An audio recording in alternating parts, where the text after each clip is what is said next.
আসসালামু আলাইকুম সুপ্রিয় চাকরি প্রত্যাশী বন্ধুরা, আপনারা সবাই ভালো আছেন। আপনারা সবাই জানছেন যে প্রাথমিক শিক্ষা অধিদপ্তরে প্রায় 470 জনের একটি নিয়োগ বিজ্ঞপ্তি প্রকাশ হয়েছে। এই নিয়োগ বিজ্ঞপ্তি সম্পর্কে আপনাদেরকে আজকে বিস্তারিত জানানোর চেষ্টা করতেছি। আশা করি আপনারা সবাই ভিডিওটি শেষ পর্যন্ত দেখবেন এবং সঙ্গে থাকবেন। আর আপনারা যারা আমার এই চ্যানেলটির নতুন দর্শক, আপনারা সবাই আমার চ্যানেলটিকে সাবস্ক্রাইব করবেন এবং সঙ্গে থাকা বেল আইকনটি অন করে দিবেন, যাতে করে নতুন নতুন ভিডিও আসলে আপনারা সহজেই দেখতে পারেন। চলুন বন্ধুরা, আপনাদেরকে প্রাথমিক শিক্ষা অধিদপ্তরে এই নিয়োগ বিজ্ঞপ্তিটি সম্পর্কে বিস্তারিত জানানোর চেষ্টা করতেছি। আসুন আমরা বিজ্ঞপ্তিটি সম্পর্কে বিস্তারিত দেখব। আপনারা দেখতেছেন আমরা প্রাথমিক শিক্ষা অধিদপ্তরের ওয়েবসাইট www.dpe.gov.bd এই সাইটটিতে প্রবেশ করলে এখানে নোটিশ বারে সব কিছু দেখা যাচ্ছে। এই যে বন্ধুরা, আমরা এই বিজ্ঞপ্তিটি আপনাদের স্ক্রিনে নিয়ে আসছি। আপনারা দেখতে পাচ্ছেন প্রাথমিক শিক্ষা অধিদপ্তর, এটা হচ্ছে একটা সরকারি চাকরি, গণপ্রজাতন্ত্রী বাংলাদেশ সরকার। এর ওয়েবসাইট হচ্ছে www.dpe.gov.bd। সার্কুলারটি প্রকাশিত হয়েছে আপনাদের 3 সেপ্টেম্বর 2025। এখানে সর্বমোট 2টি পদ। প্রথম পদটি হচ্ছে অফিস সহকারী কাম কম্পিউটার মুদ্রাক্ষরিক, দ্বিতীয় পদটি হচ্ছে হিসাব সহকারী। এই 2 পদে 224 জন অফিস সহকারী পদে এবং 246টি পদ হিসাব সহকারী পদে নিয়োগ দেওয়া হবে। টোটাল 470 জন লোক নিয়োগ দেওয়া হবে। এখানে আমরা প্রথমে দেখি 1 নম্বরে হচ্ছে অফিস সহকারী কাম কম্পিউটার মুদ্রাক্ষরিক, পদসংখ্যা 224টি। এর বেতনের স্কেল হচ্ছে 9,300 টাকা থেকে 22,490 টাকা, 16তম গ্রেড। এই পদে অ্যাপ্লাই করার জন্য আপনার বয়সসীমা হচ্ছে 18 থেকে 32 বছর। শিক্ষকতার যোগ্যতা কোনো স্বীকৃত বোর্ড হইতে ন্যূনতম 2য় বিভাগ অথবা সমমান জিপিএ সহ উচ্চ মাধ্যমিক বা সমমানের পরীক্ষা উত্তীর্ণ হতে হবে। অর্থাৎ আপনাকে অবশ্যই উচ্চ মাধ্যমিক অথবা সমমান পরীক্ষা উত্তীর্ণ হতে হবে এবং সর্বনিম্ন 2য় বিভাগ হতে হবে। আর আপনাদের কম্পিউটার MS অফিসে কাজ অভিজ্ঞতা থাকতে হবে এবং মন্ত্রণালয় বিভাগ সংযুক্ত পরিদপ্তর অধিদপ্তর দপ্তরের কমন পদ নিয়োগ বিধিমালা 2019-এর তফসিল 2 ও 4 অনুযায়ী গৃহীত পরীক্ষায় উত্তীর্ণ হতে হবে। আপনাদের অবশ্যই লিখিত পরীক্ষায় উত্তীর্ণ হতে হবে। এরপরে 2 নম্বর হচ্ছে হিসাব সহকারী, 246টি পদ। এর বেতন হচ্ছে 9,300 থেকে 22,490, অর্থাৎ একই বেতন স্কেল, 16তম গ্রেড। বয়সসীমা একই, 18 থেকে 32 বছর।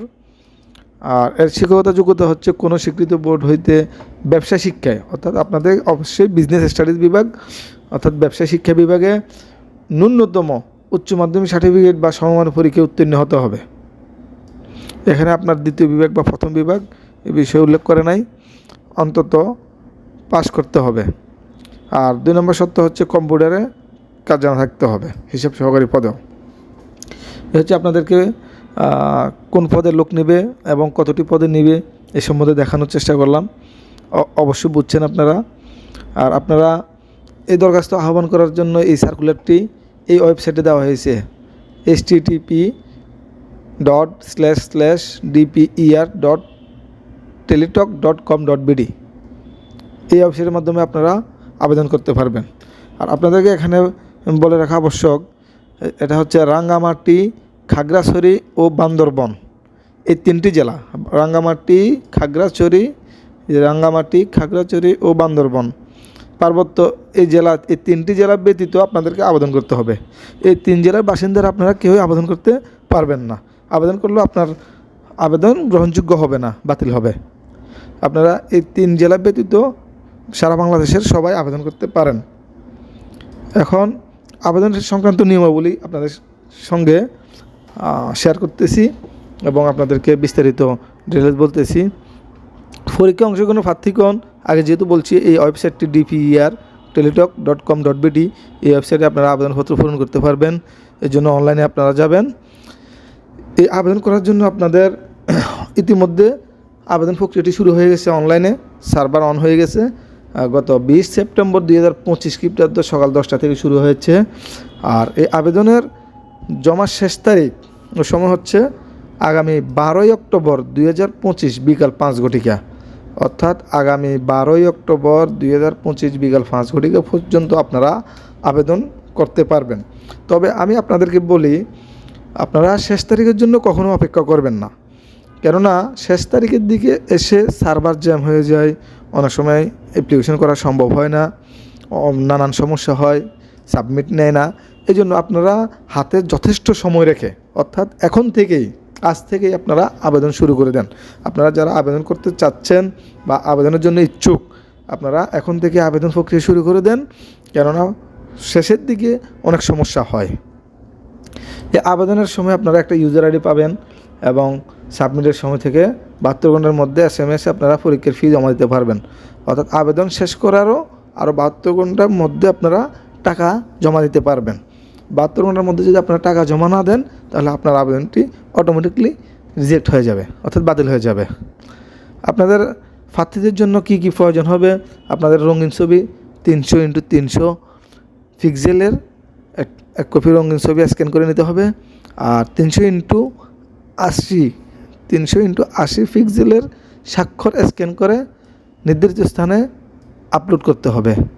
এবং এই ছবির সাইজ, দেখেন ছবির সাইজ 100 KB ও স্বাক্ষরের সাইজ সর্বোচ্চ 60 KB হতে হবে। অর্থাৎ ছবি 100 KBর বেশি সাইজ হলে নেবে না, এবং স্বাক্ষর 60 KB এর বেশি সাইজ হলে এটা আবেদনটি গ্রহণযোগ্য হবে না। এই সব আরও বিভিন্ন অনেক নিয়মকানুন আপনারা এখানে দেখতে পারবেন। এত বিস্তারিত কথা বললে ভিডিওটি অনেক লং টাইম হয়ে যাবে, আপনারা দেখতে পাচ্ছেন। আচ্ছা, আপনারা আবেদন করার পরে ডাউনলোড কপি, অ্যাপ্লিকেশন কপি আপনারা ডাউনলোড করে আপলোড করে প্রিন্ট করে নেবেন, আপনাদের সাথে রাখবেন। এবং এটাতে যে নিয়মকানুন দেওয়া আছে, কীভাবে আপনারা টাকা জমা দেবেন, টেলিটক সিমের মাধ্যমে আপনারা 100 টাকা পরীক্ষার ফি বাবদ, নিয়োগ বিজ্ঞপ্তির পরীক্ষার ফি বাবদ 100 টাকা, এবং টেলিটকের SMS সার্ভিস চার্জ বাবদ 12 টাকা সহ মোট 112 টাকা 72 ঘন্টার মধ্যে জমা দিতে হবে।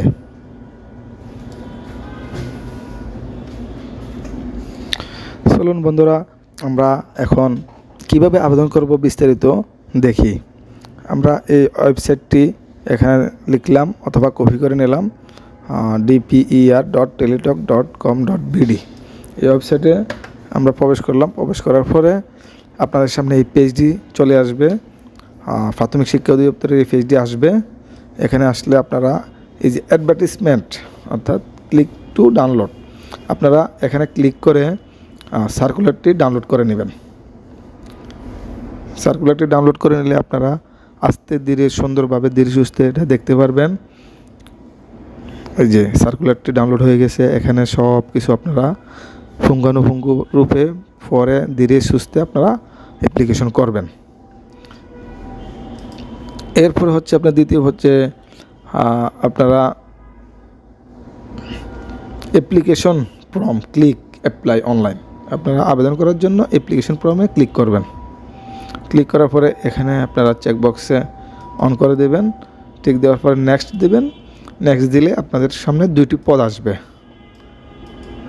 যারা আপনারা অফিস অ্যাসিস্ট্যান্ট, কম্পিউটার অপারেটর পদে আবেদন করতে যাচ্ছেন, তারা প্রথম চেকবক্সটি ক্লিক করবেন। আর যারা আপনারা হিসাব সহকারী পদে আবেদন করতে চাচ্ছেন, আপনারা এই সেকেন্ড বক্সটি ক্লিক করবেন। অর্থাৎ তার পদের পাশেই ঘরটি ক্লিক করে আপনারা নেক্সট দিবেন। নেক্সট দিলে আপনাদের আবেদন ফর্মটি অন হয়ে যাবে। যেমন আমি যদি অ্যাপ্লিকেশন অফিস সহকারী পদে আবেদন করতে চাই, এখানে টিক দিলাম, টিক দিয়ে নেক্সট দিলাম। নেক্সট দেওয়ার পরে এখানে আপনার আসছে premier member all jobs no, বা কেউ যদি আইডি থাকে ইয়েস দিবেন, এটা ম্যান্ডেটরি না, আপনারা নো দিয়ে ইয়েস দিবেন, নেক্সট দিবেন। নেক্সট দেওয়ার পরে আপনাদের সামনে পরিপূর্ণ পেজটি আসছে। এখানে আপনারা আবেদন করার জন্য আপনাদের অ্যাপ্লিকেশন নেম, অর্থাৎ আবেদনকারীর নাম, আপনার ফুল নাম লিখবেন সার্টিফিকেট অনুযায়ী, কোনো বানান ভুল করবেন না, সুন্দরভাবে আস্তে ধীরে দেখে আপনারা আবেদন করবেন। এরপরে আপনারা এখানে বাংলা লিখবেন। বাংলা যদি না আসে আপনারা এখান থেকে বিজয় যারা ইউজ করেন ইউনিকোড দিবেন। আর যারা অব্র ইউজ করেন অব্রতে আপনারা অবশ্যই বাংলাতে লিখতে পারবেন। এরপরে ফাদার নেম, পিতার নাম ইংলিশ বাংলা, মায়ের নাম ইংলিশ, মায়ের নাম বাংলা। ডেট অফ বার্থ আপনার জন্ম তারিখ দেবেন। ন্যাশনালিটি বাংলাদেশি দেওয়া আছে। রিলিজিয়ন যে ধর্মের সেটা দেবেন। জেন্ডার যে পুরুষ হলে মেল আর মেয়ে হলে ফিমেল এটা দিবেন। এরপর হচ্ছে ন্যাশনাল আইডি নাম্বার দিবেন। ন্যাশনাল আইডি না থাকলে আপনারা জন্ম নিবন্ধনের নাম্বার দিবেন। জন্ম নিবন্ধনের নাম্বার দিবেন, জন্ম ডেট অফ যে বার্থ রেজিস্ট্রেশন। এরপরে পাসপোর্ট এটা না দিলেও চলবে, থাকলে দিতে পারেন। ম্যাটেরিয়াল স্টেটাস বিবাহিত, অবিবাহিত, বিবাহিত হলে ম্যারিড, অবিবাহিত হলে সিঙ্গেল, অন্য কোনো ধর্ম হলে সমস্যা হলে আদার্স। মোবাইল নাম্বার দিবেন, যে নাম্বারে আপনাদের SMS আসবে, সার্বক্ষণিক যোগাযোগ নাম্বার সচল রাখবেন, ওই নাম্বারটাই দিবেন। সেকেন্ড করে আপনারা সেম কনফার্ম নাম্বারটা দিবেন। এরপরে কেউ যদি চান ইমেল দিতে পারেন, জরুরি না, মন চাইলে দিতে পারেন, না চাইলে না দিতে পারেন। কোটা আপনার যদি কোনো কোটা থাকে, আনসার, BDP বা ফিজিক্যাল শারীরিক প্রতিবন্ধী, বিভিন্ন কোটা, এখানে কোটা দিবেন। যদি একই দপ্তরে চাকরি করে থাকেন পূর্ববর্তী থেকে, তাহলে আপনারা ডিপার্টমেন্টাল দিবেন, আর অথবা নন দিবেন। এটা আপনারা অবশ্যই জানেন। এখানে আপনার ঠিকানা দিবেন, বর্তমান ঠিকানা, জেলার, district, postal code, post code, post office. Same ঠিকানা হলে এখানে টিকমার্ক দিয়ে দিবেন, আর যদি সেম না হয় এটা আলাদা আলাদা দিবেন। এরপর আপনাদের পরীক্ষার রেজাল্ট, বোর্ড বিস্তারিত, SSC SSC দিবেন। কারো যদি শিক্ষাগত যোগ্যতা বেশি থাকে প্রয়োজনে কিছু দিতে পারেন, দিলে অবশ্যই ভালো, না দিলেও সমস্যা নেই। আর কারো যদি এক্সপিরিয়েন্স থাকে এক্সপিরিয়েন্স দিবেন। এরপরে হচ্ছে আপনাদের মূল যেটা, এখানে আপনারা এই ঘরে এই যে ক্যাপচাটা আছে, এখানে বড় হাতের ছোট হাতের সংখ্যা যা আছে হুবহুব সেম এখানে উঠাবেন। যদি আপনাদের যদি কোনো কারণে এই ক্যাপচাটা যদি আপনাদের বুঝতে সমস্যা হয়ে থাকে, তাহলে আপনারা এখানে এই যে ক্লিক হেয়ার দিবেন, নতুন একটি ক্যাপচার আসবে। এখানে এই নতুন একটি সংখ্যা আসবে, ওটা দিবেন। ওটা না হলে আবার ক্লিক দিবেন, আবার নতুন একটি আসবে, আপনারা ওটা দিবেন। দেওয়ার পরে এখানে আপনারা এই যে ডিক্লেয়ার দিয়ে দিবেন, টিক দিয়ে সাবমিট দিবেন। সাবমিট দেওয়ার পরবর্তীতে আপনাদের, আমি যেহেতু আবেদন পুরোপুরি করি না এই জন্য আসতেছে না, এখানে সাবমিট দেওয়ার পরে আপনাদের নেক্সটে আপনাদের ছবি এবং স্বাক্ষর আপলোড করার জন্য নির্দিষ্ট জায়গা আসবে। ওখান থেকে আপনারা যে ফোল্ডারে ছবি এবং স্বাক্ষর আগে থেকে স্ক্যান করে কম্পিউটারে PCতে রাখবেন অথবা মোবাইলে রাখবেন, ওখান থেকে আপনারা আপলোড করে দিবেন ছবি এবং স্বাক্ষর। এরপরে ফাইনাল দেন আপনাদের মূল কপিটা আসবে। মূল কপিটা আসার পরে আপনারা ভালোভাবে পড়ে এরপরে সাবমিট দিয়ে দিবেন। সাবমিট দেওয়ার পরে আপনারা এরপরে টাকা পেমেন্ট করবেন। আর যদি কোনো সমস্যা হয় এডিটে গিয়ে আবার কারেকশন করে নেবেন। তো বন্ধুরা, আপনাদেরকে এই সম্বন্ধে বললাম। আপনারা যারা অ্যাপ্লিকেশন করতে আগ্রহী খুব দ্রুত অ্যাপ্লিকেশন করে নেন। ধন্যবাদ, সবাই ভালো থাকবেন। আল্লাহ হাফেজ।